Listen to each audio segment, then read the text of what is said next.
I didn't see my not having arms as being a limitation.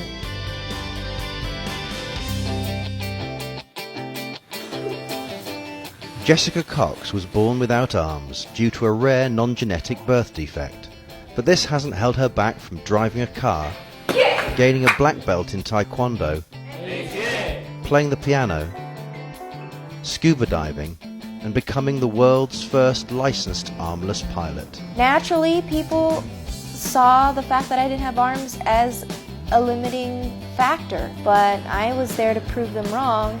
Now she travels the world as a motivational speaker with her husband, Patrick. If I had to describe Jessica in 3 words, it would be kind, positive, and unstoppable. Even as a child, having no arms proved no obstacle to Jessica. As a young little girl, I was in just about everything. At 3, my mom had me in gymnastics.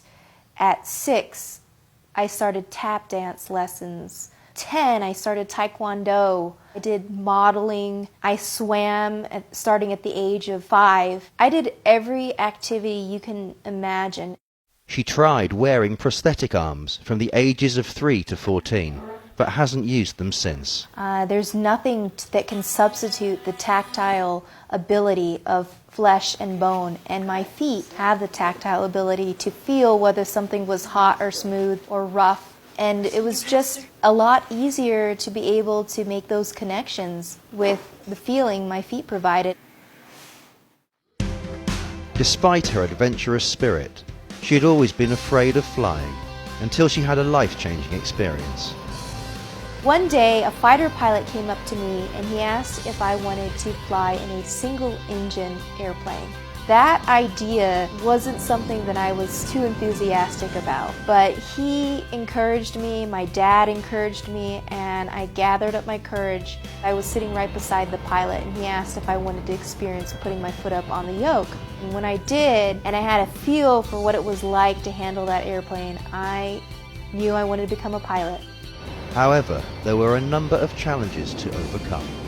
Who would teach me what type of airplane? Was this realistic? Would this be safe? Of course, the safe and realistic part I didn't even consider, because I knew if I wanted to become a pilot, I was going to do everything I could. I had to find an airplane that had less controls than the average. So the Ercoupe airplane, which is a 1945, has 2 less rudder pedals on the floor. That way I could have my right foot on the yoke, my left foot on the throttle, and crisscross fly the airplane safely. The airplane was not customized in any way for me. In 2008, her determination paid off when she became the first licensed armless pilot in the world. 3 years, 3 different airplanes, 3 different flight instructors, 80 hours of flying in 3 different states. I was a certified pilot. It was a long ordeal. 5 years ago, the 32-year-old met husband Patrick Chamberlain through their mutual love of Taekwondo.